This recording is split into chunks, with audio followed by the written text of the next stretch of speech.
దేవుని నామమునకు మహిమ కలుగునుగాక. అనుదిన పరిశుద్ధ గ్రంథ పఠనం. ఆగస్టు 2. ప్రార్థన. దయగల తండ్రి, కృపగల దేవ, పరిశుద్ధుడా, నీకు వందనాలు, స్తోత్రాలు. జీవాధిపతి, న్యాయాధిపతి, మృత్యుంజయుడా, మహాగణుడా, మహిమాగణతకు అర్హుడా, యోగ్యుడా, పూజ్యుడా, నీ కృప కొరకు ఉదయకాలమున వేడుకొంచున్నాం నాయన. నీ వాక్యము ద్వారా మాతో మాట్లాడమని, వాక్యమై ఉన్న దేవుడవు ప్రభువా, వినిన వాక్యం మా హృదయాలు ఫలింపచేయమని యేసుక్రీస్తు అతి పరిశుద్ధ నామంలో అడిగి వేడుకొనిచున్నాం మా పరమ తండ్రి. ఆమేన్. యెషయా గ్రంథము 5-9 అధ్యాయములు. 5వ అధ్యాయము. నా ప్రియుని గూర్చి పాడెదను వినుడి, అతని ద్రాక్ష తోటను బట్టి నాకిష్టుడైన వాని గూర్చి పాడెదను వినుడి. సత్తువ భూమి గల కొండ మీద నా ప్రియునికొక ద్రాక్ష తోట ఉండెను. ఆయన దానిని బాగుగా త్రవ్వి రాళ్ళను ఏరి అందులో శ్రేష్టమైన ద్రాక్ష తీగలను నాటించెను. దాని మధ్యను బురుజు ఒకటి వేయించి ద్రాక్ష తొట్టిని తొలిపించెను. ద్రాక్ష పండ్లు ఫలింపవలనని ఎదురుచూచుచుండెను గాని అది కారు ద్రాక్షలు కాచెను. కావున యెరూషలేము నివాసులారా, యూదావారులారా, నా ద్రాక్ష తోట విషయము నాకు న్యాయము తీర్చవలనని మిమ్ము వేడుకొనుచున్నాను. నేను నా ద్రాక్ష తోటకు చేసిన దానికంటే మరేమి దానికి చేయగలను? అది ద్రాక్ష పండ్లు కాయునని నేను కనిపెట్టినప్పుడు అది కారు ద్రాక్షలు కాయుటకు కారణమేమి? ఆలోచించుడి. నేను నా ద్రాక్ష తోటకు చేయబో కార్యమును మీకు తెలియజెప్పెదను. నేను అది మేసివేయబడినట్లు దాని కంచెను కొట్టివేసెదను. అది త్రొక్కబడినట్లు దాని గోడను పడగొట్టి దాన్ని పాడు చేసేదను. అది శుద్ధి చేయబడదు, పారతో త్రవ్వబడదు. దానిలో గచ్చపొదలను బలురక్కసి చెట్లను బలిసి ఉండును. దాని మీద వర్షింపవలదని మేఘములకు ఆజ్ఞ ఇచ్చెదను. ఇశ్రాయేలు వంశము సైన్యములకు అధిపతియగు యెహోవా ద్రాక్ష తోట, యూదా మనుష్యులు ఆయనకిష్టమైన వనము. ఆయన న్యాయము కావాలనని చూడగా బలాత్కారము కడబడెను, నీతి కావాలనని చూడగా రోదనము విడబడెను. స్థలము మిగలకుండా మీరు మాత్రమే దేశములో నివసించినట్టు ఇంటికి ఇల్లు కలుపుకొని పొలమునకు పొలము చేర్చుకొను మీకు శ్రమ. నేను చెవులారా విన్నట్లు సైన్యములకు అధిపతియగు యెహోవా స్పష్టముగా ఈ మాట నాతో సెలవిచ్చెను. నిజముగా గొప్పవియు దివ్యమైనవియునైన ఇండ్లు అనేకములు నివాసులు లేక పాడైపోవును. 10 ఎకరముల ద్రాక్ష తోట ఒక కుంచెడు రసమిచ్చును. తూమెడు గింజల పంట ఒక పడియగును. మద్యము త్రాగుదమని వేకువనే లేచి ద్రాక్షారసము తమకు మంట పుట్టించే వరకు చాలా రాత్రి వరకు పానము చేయవారికి శ్రమ.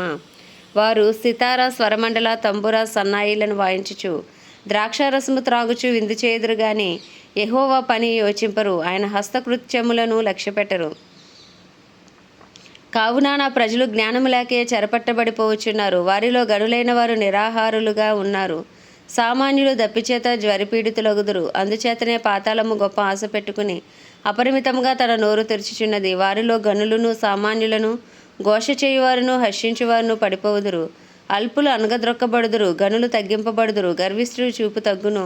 సైన్యములకు అధిపతియగు యెహోవాయే తీర్పు తీర్చి మహిమపరచబడును. పరిశుద్ధుడైన దేవుడు నీతిని బట్టి తను పరిశుద్ధపరచుకొనును.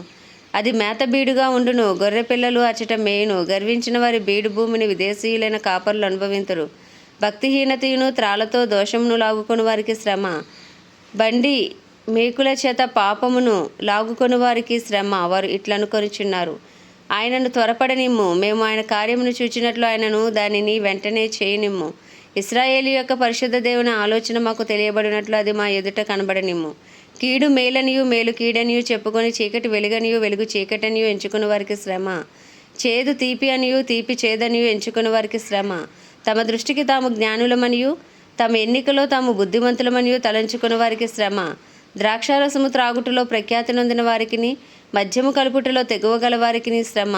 వారు లంచము పుచ్చుకుని దుష్టుడు నీతిమంతుడని తీర్పు తీర్చుదురు. నీతిమంతుల నీతిని దుర్నీతిగా కనబడచేయుదురు. సైన్యములకు అధిపతియగు యెహోవా యొక్క ధర్మశాస్త్రమును నిర్లక్ష్యపెట్టుదురు. ఇశ్రాయేలు యొక్క పరిశుద్ధ దేవుని వాక్కును తృణీకరించుదురు.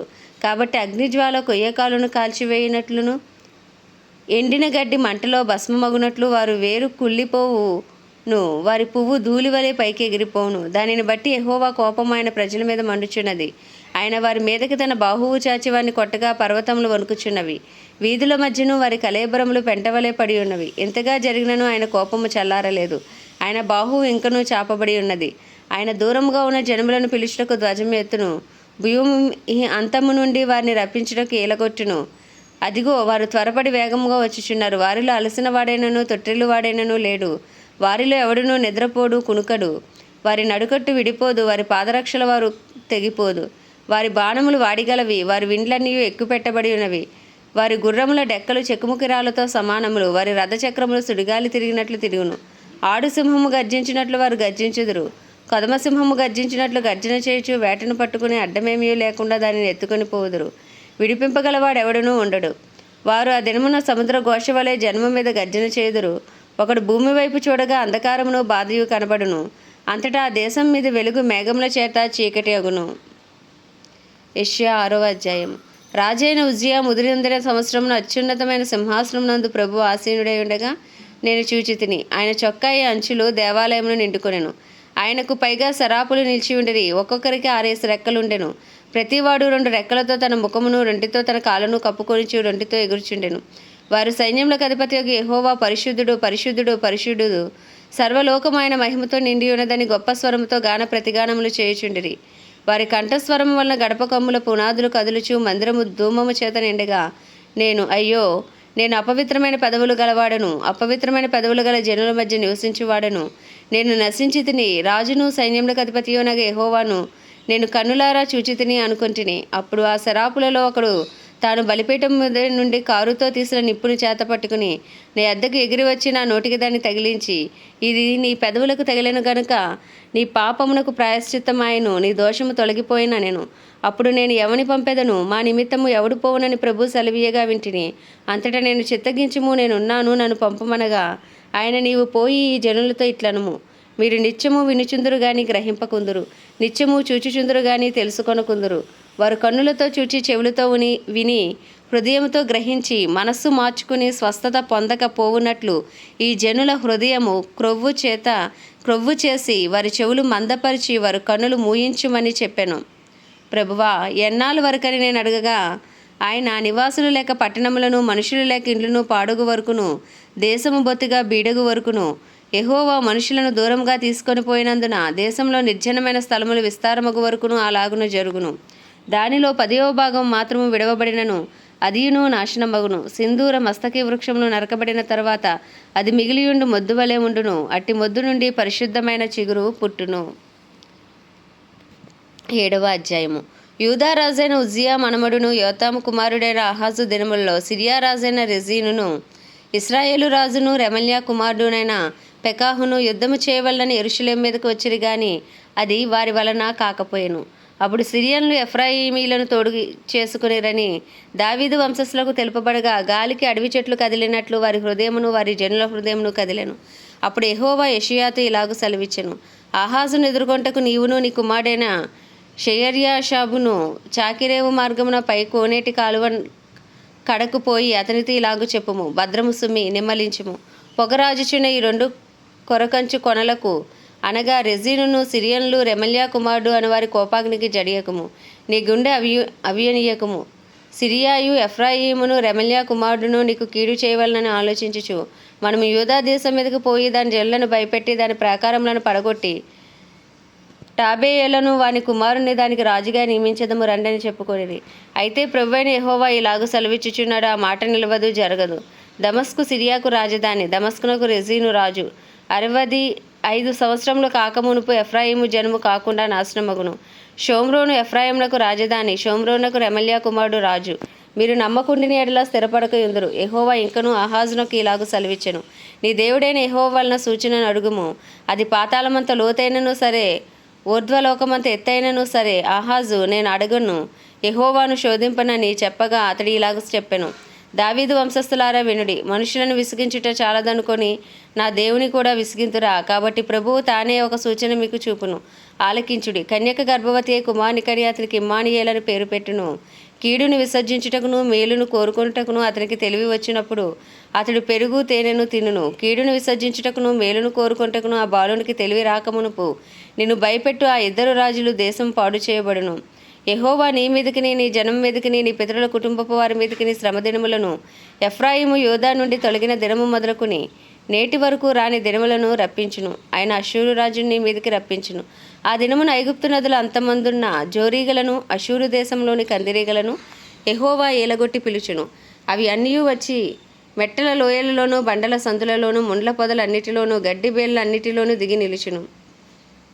ఆ దినమున యెహోవా నది అద్దరి నుండి కూలికి వచ్చి మంగళకత్తి చేతను అనగా అష్షూరు రాజు చేతను తల వెంట్రుకలను కాళ్ళ వెంట్రుకలను క్షౌరము చేయించును. అది గడ్డము కూడాను గీచివేయును. ఆ దినమున ఒకడు ఒక చిన్న ఆవును 2 గొర్రెలను పెంచుకొనగా అవి సమృద్ధిగా పాలిచ్చినందున అతడు పెరుగు తిన్ను. ఏలయనగా ఈ దేశంలో విడవబడిన వారందరూ పెరుగు తేనెలను తిందురు. ఆ దినమున 1000 వెండి నాణెముల విలువగల 1000 ద్రాక్ష చెట్లుండు. ప్రతి స్థలమున గచ్చపొదలను బలురక్కసి చెట్లను పెరుగును. ఈ దేశమంతయు గచ్చపొదలతోనూ బలురక్కసి చెట్లతోనూ నిండి ఉండును గనుక బాణములను విండ్లను చేతపట్టుకుని జనులు అక్కడికి పోవుదురు. పారచేత త్రవ్వబడుచుండిన కొండలన్నిటిలో ఉన్న బలురక్కసి చెట్లు భయము చేతను గచ్చపొదల భయము చేతను జనులు అక్కడికి పోరు. అది ఎడ్లను తోలుటకును గొర్రెలు త్రొక్కుటకును ఉపయోగమగును. 8వ అధ్యాయం. మరియు యెహోవా, నీవు గొప్ప పలక తీసుకుని మహేరు షాలాల్ హాష్బజ్ అను మాటలు సామాన్యమైన అక్షరములతో దాని మీద వ్రాయము.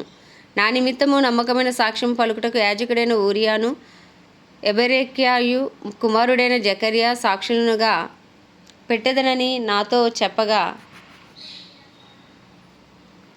నేను ప్రవక్త యొద్దకు పోతిని. ఆమె గర్భవతి కుమారుని కనగా యెహోవా అతనికి మహేరు షాలాల్ హష్బజ్ అను పేరు పెట్టుము. ఈ బాలుడు నాయనా అమ్మ అని అననేరక మునుపు అష్షూరు రాజు అతని వారును దమస్కు యొక్క ఐశ్వర్యమును షోమ్రోను దోపుడు సొమ్మును ఎత్తుకొని పోవుదురనెను. మరియు యెహోవా ఇంకను నాతో ఇలాగ సెలవిచ్చెను, ఈ జనులు మెల్లగా పారు షిలోహు నీళ్ళు వద్దని చెప్పి రెజీను బట్టి రెమల్యా కుమారుని బట్టి సంతోషించుచున్నారు. కాగా ప్రభువు బలమైన యూఫ్రటీసు నది విస్తార జలములను అనగా అష్షూరు రాజును అతని దండమంతటిని వారి మీదకి రప్పించును. అవి దాని కాలువలన్నిటిపైగా పొంగి ఒడ్డులన్నిటి మీదను పొర్లిపారును. అవి యూదా దేశంలోనికి వచ్చి పొర్లి ప్రవహించును. అవి కుతికల లోతగును. ఇమ్మానుయేలు పక్షి తన రెక్కలు విప్పునప్పటి వలె దాని రెక్కల వ్యాపకము నీ దేశ వైశాల్యమంతటను వ్యాపించును. జనులారా రేగుడి, మీరు ఓడిపోవుదురు. దూర దేశస్థులారా మీరందరూ ఆలకించుడి. మీరు నడుము కట్టుకొనినను ఓడిపోవుదురు, నడుము కట్టుకొనినను ఓడిపోవుదురు. ఆలోచన చేసుకొనినను అది వ్యర్థమగును, మాట పలికినను అది నిలవదు. దేవుడు మాతో ఉన్నాడు. ఈ జనులు మార్గమున నడవకూడదని యెహోవా బహుబలముగా నాతో చెప్పి ఉన్నాడు. నన్ను గద్దించి మాట సెలవిచ్చెను. ఈ ప్రజలు బందుకట్టు అని చెప్పున్నదంతయు బందుకట్టు అనుకొనకుడి. వారు భయపడుదానికి భయపడుకుడి, దాని వలన దిగులు పడకుడి. సైన్యములకు అధిపతియగు యెహోవాయే పరిశుద్ధుడు అనుకొనుడి. మీరు భయపడవలసిన వాడు ఆయనే. ఆయన కోసరమే దిగులు పడవలెను. అప్పుడు ఆయన మీకు పరిశుద్ధ స్థలముగా ఉండును. అయితే ఆయన ఇశ్రాయేలు యొక్క 2 కుటుంబములకు తగులురాయిగాను అభ్యంతరము కలిగించు బండకాను ఉండును. యెరూషలేము నివాసులకు బోనుగాను చిక్కు వలగాను ఉండును. అనేకులు వాటికి తగిలి తొట్టిల్లుచు పడి కాళ్ళు చేతులు విరిగి చిక్కుబడి పట్టబడుదురు. ఈ ప్రమాణ వాక్యమును కట్టుము, ఈ బోధను ముద్రించి నా శిష్యులకు అప్పగింపుము. యాకోబు వంశమునకు తన ముఖమును మరుగు చేసుకొను యెహోవాను నమ్ముకొను నేను ఎదురు చూచుచున్నాను. ఆయన కొరకు నేను కనిపెట్టుచున్నాను. ఇదిగో నేనును యెహోవా నాకు ఇచ్చిన పిల్లలను సియోను కొండ మీద నివసించు సైన్యములకు అధిపతి యెహోవా వలని సూచనలుగాను మహత్కార్యములుగాను ఇశ్రాయేలీల మధ్య ఉన్నాము.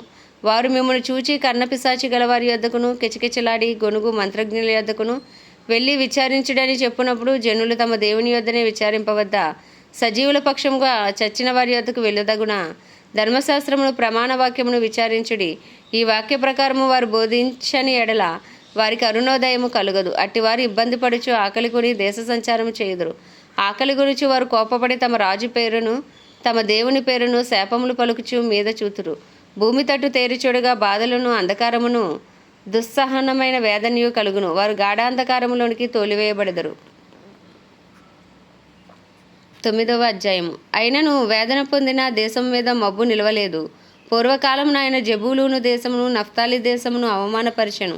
అంత్యకాలమున ఆయన సముద్ర ప్రాంతమును అనగా యోర్దాను అద్దరిని అన్యజనుల గలిలయ ప్రదేశమును మహిమగలదానిగా చేయుచున్నాడు. చీకటిలో నడుచు జనులు గొప్ప వెలుగును చూచుచున్నారు. మరణఛాయ గల దేశ నివాసుల మీద వెలుగు ప్రకాశించును. నీవు జనమును విస్తరింపజేయుచున్నావు, వారి సంతోషమును వృద్ధిపరచుచున్నావు. కోతకాలమున మనుషులు సంతోషించినట్లు దోపుడు సొమ్ము పంచుకొని వారు సంతోషించినట్లు వారు నీ సన్నిధిని సంతోషించుచున్నారు. విద్యానుదినమున జరిగినట్లు వాని బరువు కాడిని నీవు విరిచియున్నావు. వాని మెడను కట్టు కర్రను వాని తోలు వాని కొరడాలను విరిచియున్నావు. యుద్ధపు సందడి చేయు యోధులందరి జోళ్లను రక్తములో పొరలింపబడి నా వస్త్రములను అగ్నిలో వేయబడి దహింపబడెను. ఏలి అనగా మనకు శిశువు పుట్టెను, మనకు కుమారుడు అనుగ్రహింపబడెను. ఆయన భుజం మీద రాజ్యభారం ఉండును. ఆశ్చర్యకరుడు, ఆలోచనకర్త, బలవంతుడైన దేవుడు, నిత్యుడోగు తండ్రి, సమాధానకర్తయగు అధిపతి అని అతనికి పేరు పెట్టబడెను. ఇది మొదలుకొని మితి లేకుండా దానికి వృద్ధియు క్షేమమును కలుగునట్లు సర్వకాలము దావీదు సింహాసనమును రాజ్యమును నియమించును. న్యాయము వలనను నీతి వలనను రాజ్యమును స్థిరపరచుటకు అతడు సింహాసనాసీనుడై రాజ్య పరిపాలన చేయును. సైన్యములకు అధిపతి యెహోవా ఆసక్తి కలిగి దీనిని నెరవేర్చును. ప్రభువు యాకోబు విషయమే వర్తమానము పంపగా అది ఇశ్రాయేలు వరకు దిగివచ్చి ఉన్నది. అది ఎఫ్రాయిమునకు షోమ్రోను నివాసులకు ప్రజలకు అందరికీ తెలియవలసి ఉన్నది. వారు ఇటికలతో కట్టినది పడిపోయెను, చెక్కిన రాళ్లతో కట్టుదము రండి, రావికర్రతో కట్టినది నరకబడెను, వాటికి మారుగా దేవదారు కర్రను వేదము రండని అతిశయపడి గర్వంతో చెప్పుకొనుచున్నారు. యెహోవా వాని మీదకి రెజీనునకు విరోధులైన వారిని హెచ్చించుచు వాని శత్రువులను రేపుచున్నాడు. తూర్పున సిరియాయు పడమటి ఫిలిస్తీయులను నోరు తెరిచి ఇశ్రాయేలును మింగివేయవలనని ఉన్నారు. ఇలాగు జరిగినను ఆయన కోపము చల్లారలేదు, ఆయన బాహువు ఇంకనూ చాపబడి ఉన్నది. అయినను జనులు తమ్ము కొట్టిన వాని తట్టు తిరగటలేదు. సైన్యములకు అధిపతి యెహోవాకును వెదకరు. కావున యెహోవా ఇశ్రాయేల్లో నుండి తలను తోకను తాటి కమ్మను రెల్లును ఒక దినమును కొట్టివేయును. పెద్దలను గనులను తల కళ్ళలాడు ప్రవక్తల తోక. ఈ జనుల నాయకులు త్రోవ తప్పించేవారు అని వెంబడించేవారు వారి చేత మింగివేయబడదు. వారందరూ భక్తిహీనులను దుర్మార్గులనై ఉన్నారు. ప్రతి నోరు దుర్భాషలాడును. కాబట్టి ప్రభువారి యవనస్తులను చూచి సంతోషింపడు. వారిలో తల్లిదండ్రులు లేని వారు ఎందైనను వారి విధవరాండ్రందైనను జాలిపడడు. ఇలాగు జరిగినను ఆయన కోపము చల్లారలేదు, ఆయన బాహువు ఇంకనూ చాపబడి ఉన్నది. భక్తిహీనత అగ్నివలే మండుచున్నది. అది గచ్చ పొదలను బలురక్కసి చెట్లను కాల్చి అడవి పొదల్లో రాజును అవి దట్టమైన పొగవలే చుట్టుకొనిచు పైకి ఎగియును. సైన్యములకు అధిపతి యెహోవా ఉగ్రత వలన దేశము కాలిపోయాను. జనులను అగ్నికి కట్టెల వలె ఉన్నారు. వారిలో ఒకరినొకడు కరుణింపడు. కుడి ప్రక్కన ఉన్నదాన్ని పట్టుకొందరు గాని ఇంకనూ ఆకలిగొని ఉందరు. ఎడమ ప్రక్కన ఉన్నదాన్ని భక్షించుదురు గాని ఇంకనూ తృప్తి పొందకి ఉందరు. వారిలో ప్రతివాడు తన బాహువును భక్షించును. మనష్షే ఎఫ్రాయిమును, ఎఫ్రాయిము మనష్షేను భక్షించును. వీరిద్దరూ ఏకీభవించి యూదా మీద పడుదురు. ఇలాగు జరిగినను ఆయన కోపము చల్లారలేదు, ఆయన బాహువు ఇంకనూ చాపబడి ఉన్నది. ఆమేన్. దేవుడి పరిశుద్ధ వాక్యము మన వినికిడిలో దీవించును గాక. ప్రార్థన.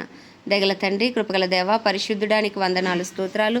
జీవాధిపతి, న్యాయాధిపతి, మృత్యుంజయుడా, మహిమా ఘనతకు అర్హుడా, యోగ్యుడా, పూజ్యుడా తండ్రి దేవానికి వందనాలు, స్తోత్రాలు. ఉదయకాలమున మా అపరాధములు, మా పాపములు, మా శాపములు, మా దోషములు దయతో క్షమించండి అయ్యా. మమ్మల్ని బలపరచండి. మా ప్రతి అపరాధమును క్షమించి నీ పరిశుద్ధ రక్తంతో కడిగి శుద్ధీకరించండి అయ్యా. నీ చిత్తానుసారంగా, నీ హృదయానుసారులుగా, నీకు ఇష్టలుగా జీవించు భాగ్యం మాకు దయచేయండి ప్రభా. మాలో రక్షణ లేని వరకు రక్షణ దయచేయండి, మారు మనసు లేని వరకు మారు మనసు దయచేయండి. శారీరకంగా, మానసికంగా, ఆధ్యాత్మికంగా బలహీనంగా ఉన్నవారిని బలపరచండి ప్రభా. మా బంధువులు, స్నేహితులు, మా ఇరుగు పొరుగు, మా పట్టణాన్ని, మా ప్రాంతాలన్నింటినీ మీరు జ్ఞాపకం చేసుకోండి. అందరికీ శాంతి సమాధానము దయచేయండి. మనోనేత్రాలు వెలిగించండి, హృదయాలు తెరవండి, రాతి గుండెలు తీసి మాంసపు గుండెలు పెట్టండి ప్రభా. అయ్యా, వినగలిగే చెవులు, గ్రహించగలిగే మనస్సు, చూడగలిగే కన్నులు నాయన మీరే దయచేయండి. సువార్త కొరకు గృహాలు తెరవమని ప్రార్థిస్తున్నాం అయ్యా. తండ్రి నీకే వందనాలు. దైవజనులందరి కొరకు ప్రార్థిస్తున్నాం ప్రభా. దైవజనులందరినీ మీరు బలపరచండి, మంచి ఆరోగ్యములు దయచేయండి. వారి రాకపోకలని కాపుదల భద్రత ఉంచండి. నిలవబడిన ప్రతి చోట బలమైన అభిషేకంతో వాడుకోండి ప్రభా. అయ్యా, ధైర్యంతో వాక్యంను బోధించి అనుకూల సమయంలో వారికి అనుగ్రహించండి అయ్యా. వారి కుటుంబాలన్నింటినీ నీ రక్త ప్రోక్షణ కింద ఉంచండి. నీ కాపుదల భద్రత వారికి దయచేయండి. క్రైస్తవులందరినీ రూపాంతరపరచండి, నీ రూపులోకి మార్చుకోండి. దినదినము నీకు సమీపంగా వచ్చే కృపను దయచేయండి ప్రభా. అయ్యా నాయన, నీ కొరకు వాడబడే పాత్రలుగా ప్రతి క్రైస్తవుని మీరు బలపరచండి. ప్రతి ఒక్కరిని నీ పరిశుద్ధాత్మ అభిషేకంతో నింపి వాడుకోమని ప్రార్థిస్తున్నాం తండ్రి అయ్యా నాయన. అలాగే ప్రపంచ దేశాలన్నింటినీ, వాటిని పరిపాలిస్తున్న నాయకులను, వారి కింద పనిచేసిన అధికారులకు నీ కృపా కనికరములను దయచేయండి. వారికి సైతం రక్షించండి ప్రభా. వారికి నాయన ప్రజలందరికీ గొప్ప రక్షణ దయచేయండి. ఇజ్రాయెల్ దేశాన్ని జ్ఞాపకం చేసుకోండి. ఇజ్రాయెల్ సరిహద్దులో సమాధానం ఉంచి ఇజ్రాయెల్ ప్రజలకు క్షేమం అనుగ్రహించండి అయ్యా. మా భారతదేశాన్ని హస్తాలకు అప్పచెప్పుకుంటున్నాం. భారతదేశంపై నీ కృప కలుగును గాక. 144 కోట్ల భారతదేశ ప్రజల మనోనేతరాలు వెలిగించబడును గాక. వారి హృదయాలు తెరవబడును గాక. వారికి గొప్ప రక్షణ కలుగును గాక నాయన. ఈ దినం ప్రత్యేకించి ప్రభా ఒడిస్సా రాష్ట్రం కొరకు ప్రార్థిస్తున్నాం. ఒరిస్సా రాష్ట్రంపై కృప కలుగును గాక. భువనేశ్వర్ పట్టణంపై కృప కలుగును గాక. ఒరిస్సా సరిహద్దుల్లో సమాధానం ఉంచండి. ఒరిస్సాలో గొప్ప రక్షణ దయచేయండి.